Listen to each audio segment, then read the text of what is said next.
ناظرین، اس سے پہلے کہ کلام شروع کیا جائے، اگر آپ نے اب تک ہمارے چینل کو سبسکرائب نہیں کیا ہے تو ابھی سبسکرائب کر دیں۔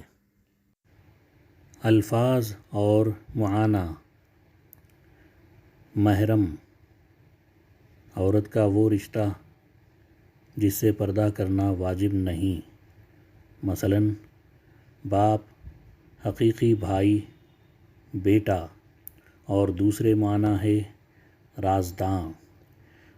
قفس، پنجرہ، قید، آشیاں، گھونسلہ، ٹھکانہ اور گھر۔ داستاں، کہانی، قصہ۔ شاد، خوش، نہاں، پوشیدہ، چھپا ہوا۔ بو الہوس، جھوٹی خواہش رکھنے والا۔ الطاف حسین حالی کی غزل۔ کوئی محرم نہیں ملتا جہاں میں، کوئی محرم نہیں ملتا جہاں میں، مجھے کہنا ہے کچھ اپنی زباں میں، مجھے کہنا ہے کچھ اپنی زباں میں۔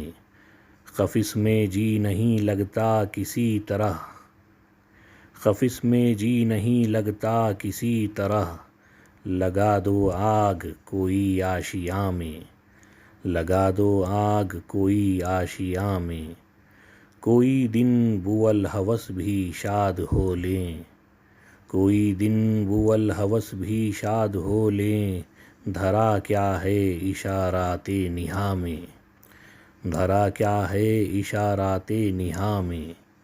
نیا ہے لیجئے جب نام اس کا، نیا ہے لیجئے جب نام اس کا، بہت وسعت ہے میری داستاں میں، بہت وسعت ہے میری داستاں میں۔ دل پر درد سے کچھ کام لوں گا، دل پر درد سے کچھ کام لوں گا، اگر فرصت ملی مجھ کو جہاں میں، اگر فرصت ملی مجھ کو جہاں میں۔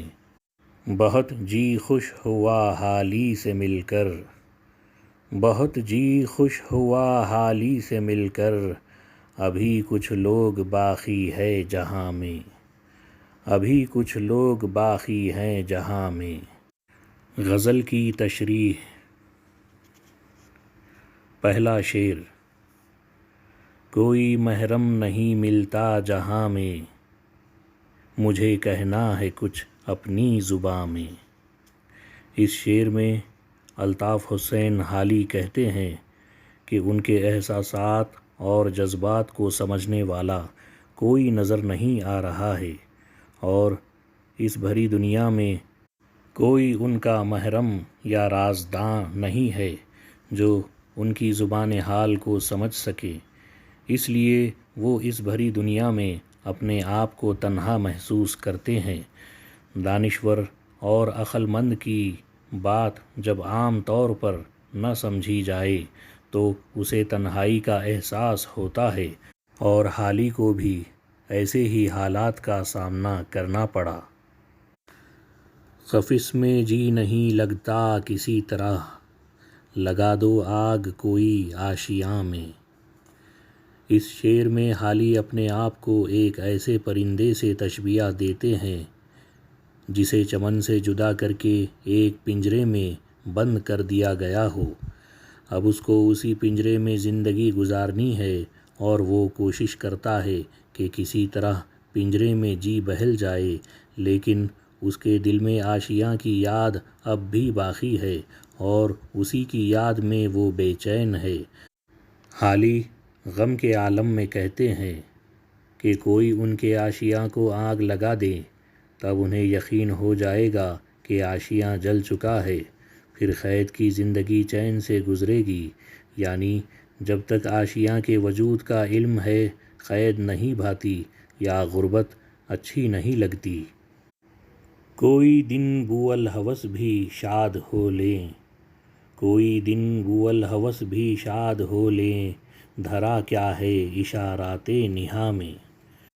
شاعر کہتا ہے کہ محبوب رقیبوں سے اشاروں میں باتیں کرتا ہے اور وہ اس سے خوش ہوتے ہیں۔ چند دن اگر رقیب خوش ہو رہیں تو کیا مضائقہ ہے، اس سے میری محبت میں کمی واقع نہیں ہو سکتی، اس لیے یہ مجھے گوارا ہے۔ نیا ہے لیجئے جب نام اس کا، بہت وسعت ہے میری داستاں میں۔ حالی کہتے ہیں کہ ان کی داستاں طویل اور درد سے بھری ہوئی ہے۔ جب بھی وہ سناتے ہیں تو نئی باتیں انہیں یاد آتی ہیں۔ لوگ سمجھتے ہیں کہ وہ ہر وقت ایک نئی کہانی سناتے ہیں۔ ان کے محبوب کے ظلم و ستم کی داستان میں اتنا تنوع ہے کہ ان کی داستان ہر وقت نئی معلوم ہوتی ہے۔ دلِ پر درد سے کچھ کام لوں گا، دلِ پر درد سے کچھ کام لوں گا، اگر فرصت ملی مجھ کو جہاں میں، اگر فرصت ملی مجھ کو جہاں میں۔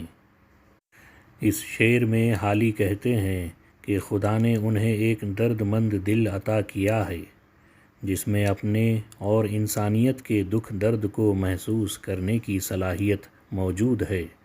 ان کا یہ پردرد دل ان کی زندگی کا سب سے بڑا سرمایہ ہے۔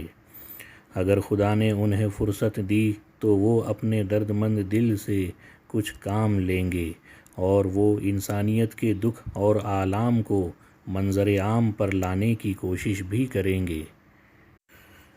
بہت جی خوش ہوا حالی سے مل کر، بہت جی خوش ہوا حالی سے مل کر، ابھی کچھ لوگ باقی ہے جہاں میں، ابھی کچھ لوگ باقی ہے جہاں میں۔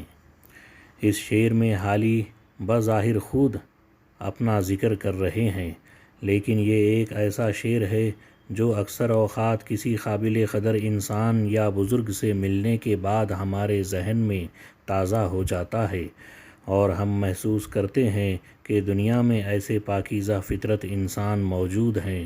پہلی نظر میں ہمیں اندازہ نہیں ہوتا کہ کسی انسان کی سیرت اور شخصیت میں کیا باتیں چھپی ہوئی ہیں، لیکن قریب سے دیکھنے اور ملنے کا موقع ملے تو کسی غیر معمولی اور قابل قدر انسان کا جوہر ہم پر کھل جاتا ہے۔ حالی نے بھی اس شعر میں اسی کی ترجمانی کی ہے۔